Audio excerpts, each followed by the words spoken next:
देखिए, मैं मानता हूँ कि जब बिहार का गठन हुआ बंगाल से अलग होकर के, तो जो मुझे याद है, अब आप करेक्ट कर लीजिएगा, मुझे लगता है ये सही भी है कि पहली बार देश के कोई प्रधानमंत्री बिहार विधानसभा में आ रहे हैं।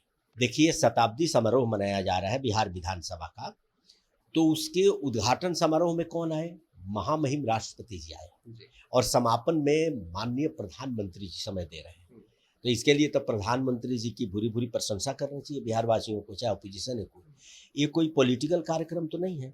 जितने ब्रिज गंगा पर दिए गए एनडीए सरकार में, बताओ कहीं पर लाले पड़े रहते थे, एक दो पीस था कि ब्रिज दिए गए, पुल दिए गए, तो किसके राज में? चाहे अटल जी के राज हो या नरेंद्र भाई मोदी के राज में। हालत तो ये है, आप कह रहे हो कि वादा किए, पैसे आते हैं, पैसे प्रदेश खर्च नहीं कर पा रहे हैं। बहुत प्रदेश, अब आप रिकॉर्ड देख लीजिए, किसी भी प्रदेश का 80% पैसा नहीं खर्च होता है जितना दे रहे हैं वो। कलेक्टिव रिस्पॉन्सिबिलिटी है, पूरे कैबिनेट का काम है कि जनता के हित में काम करे। एनडीए में सब कुछ ठीक है। सब ठीक है, सब ठीक है। सब ठीक है। देख नहीं रहे, सारे तो भाग के एनडीए में आ रहे हैं, गोवा वाले भी आ रहे हैं। बिहार में इन दिनों बवाल चल रहा है, राजनीतिक बवाल, क्योंकि रामसूरत राय कुछ लोगों की, कुछ अफसरों की ट्रांसफर पोस्टिंग करते हैं, उसको मुख्यमंत्री कार्यालय द्वारा निरस्त कर दिया जाता है। और कल वहीं प्रधानमंत्री नरेंद्र मोदी पटना की धरती पर रहेंगे, पटना के दौरे पर रहेंगे और पूरी तैयारी कर ली गई है। वहीं विपक्ष काफी हमलावर है।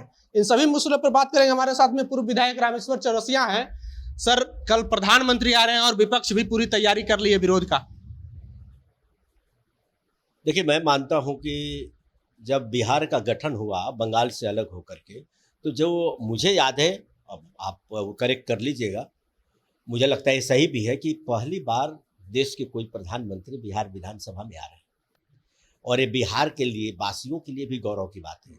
देखिए, शताब्दी समारोह मनाया जा रहा है बिहार विधानसभा का, तो उसके उद्घाटन समारोह में कौन आए? महामहिम राष्ट्रपति जी आए और समापन में माननीय प्रधानमंत्री जी समय दे रहे हैं। तो इसके लिए तो प्रधानमंत्री जी की भूरी भूरी प्रशंसा करनी चाहिए बिहार वासियों को, चाहे ऑपोजिशन है कोई। ये कोई पॉलिटिकल कार्यक्रम तो नहीं है। ये तो प्रधानमंत्री जी आ रहे हैं, शायद पहले झारखंड जा रहे हैं, झारखंड से आ रहे हैं, आज सीधे विधानसभा आ रहे हैं। ये कोई पॉलिटिकल कार्यक्रम और रैली नहीं है, तो इसको तो सबका स्वागत करते हैं, जिसमें विरोध का तो कोई स्वर उठना भी नहीं चाहिए, मुझे लगता है। और हर पार्टी के लोगों को आना चाहिए। वो पार्टी के लोग तो आ रहे हैं सर, पर कह रहे हैं कि बिहार के लिए जो वादा किए थे प्रधानमंत्री, वो वादा भूल गए हैं। देखो, ये सब चीजें अभी का नहीं है। जो वादा किए थे, आप विधानसभा में बोलते हैं, लेकर के जाइए, प्रधानमंत्री से मांगिए। प्रधानमंत्री तो जी तो वादा से ज्यादा दे देते हैं, वो तो कोई देखता नहीं है। आप बताओ, जितने ब्रिज गंगा पर दिए गए एनडीए सरकार में, बताओ कहीं पर लाले पड़े रहते थे, एक दो पीस था कि ब्रिज दिए गए, पुल दिए गए, तो किसके राज में? चाहे अटल जी के राज हो या नरेंद्र भाई मोदी के राज हो। एम्स दिए गए, अटल जी के समय ही दिए गए, इन्होंने भी 2-3 दे दिया। तो ये मांगने की नहीं जरूरत है। ये जो पिछड़ा प्रदेश है, पूर्वोत्तर राज्यों में तो प्रधानमंत्री जी की ऐसे ही कृपा बरस रही है। हालत तो ये है, आप कह रहे हो कि वादा किए, पैसे आते हैं, पैसे प्रदेश खर्च नहीं कर पा रहे हैं। बहुत प्रदेश, अब आप रिकॉर्ड देख लीजिए, किसी भी प्रदेश का 80% पैसा नहीं खर्च होता है जितना दे रहे हैं वो।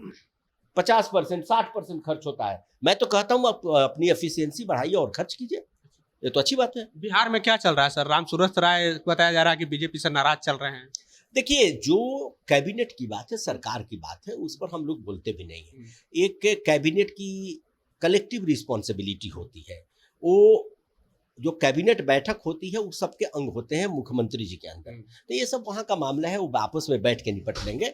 और ये कोई पब्लिक का हमारा मामला नहीं है, पार्टी का मामला नहीं है। ये भी बताया जा रहा है कि तारकिशोर प्रसाद जो उप मुख्यमंत्री हैं, मिलने गए हैं उनसे। ये सब तो सरकार में चलते रहता है, कौन किससे मिलेगा, क्या मिलेगा, कैसे क्या चीजों को ठीक करेंगे। सरकार तो इसीलिए ना बनाया गया है कि सबको सुविधा हो, सब पब्लिक के लिए काम करें। झगड़े के लिए थोड़ी सरकार बनाई जाती है। कलेक्टिव रिस्पॉन्सिबिलिटी है, पूरे कैबिनेट का काम है कि जनता के हित में काम करे। एनडीए में सब कुछ ठीक है। सब ठीक है, सब ठीक है। सब ठीक है। देख नहीं रहे, सारे तो भाग के एनडीए में आ रहे हैं, गोवा वाले भी आ रहे हैं, तेलंगाना वालों का भी नंबर है। हम कहाँ कुछ कर रहे हैं, हम तो बैठे हैं। सब तो कहा जा रहा है कि बीजेपी जो है, अब आप बताओ, गोवा में देखो, गोवा में लोकतंत्र की हत्या कर रही है। गोवा में तो हमारी सरकार मेजोरिटी से है ना। महाराष्ट्र में लोकतंत्र, महाराष्ट्र में क्या है, हम तो कहीं गए नहीं। अब आप हिंदुत्व के नाम पर हमारे साथ चुनाव लड़े तो ठीक है, आप नेता है, आप हमारे साथ नहीं आए, लेकिन वहां जो लोग चुन के आए हैं उस नाम पे, वो तो आगे देखते हैं अपना भविष्य, वो देख करके आए। 2.5 साल उनको देख लिए कि हमारी तो पब्लिक हमसे खिलाफ हो रही है, तो अपने इंटरेस्ट से आए, हमारा तो कोई, हम तो कहीं गए भी नहीं। अब जैसे यहाँ मान लो, अब गोवा में तो हमारी पूरी मेजोरिटी की सरकार है, अब वहाँ कोई आ रहे हैं हमारे साथ तो भगा देंगे। राजनीति में तो सबको समाहित किया जाता है ना, भगाया तो जाता नहीं है।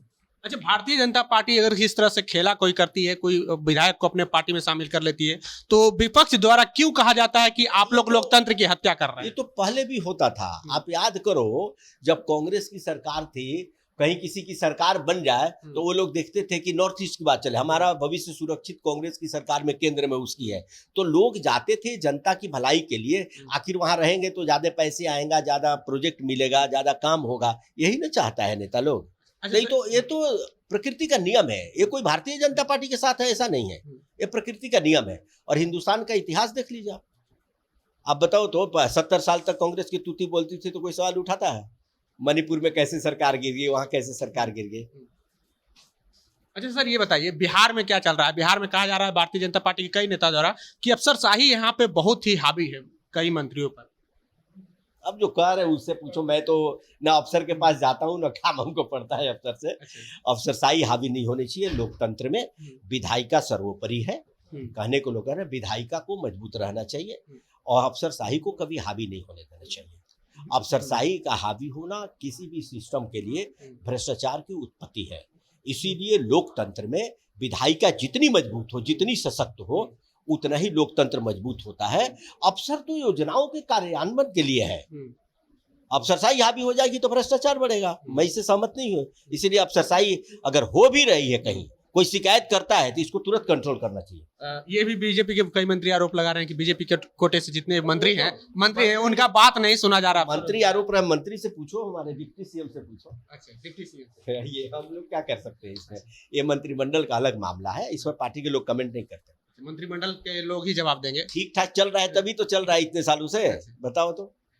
बिल्कुल ठीक ठाक चल रहा है सर, बिल्कुल ठीक चल रहा है। तो ये थे हमारे साथ रहे रामेश्वर चौरसिया। बहरहाल आपको हमारा ये वीडियो कैसा लगा, आप अपनी प्रतिक्रिया कमेंट बॉक्स में जरूर दें। अगर आप यूट्यूब चैनल पर देख रहे हो तो चैनल को सब्सक्राइब कर लें, फेसबुक पेज पर देख रहे हो तो पेज को लाइक कर लें। बहुत बहुत धन्यवाद।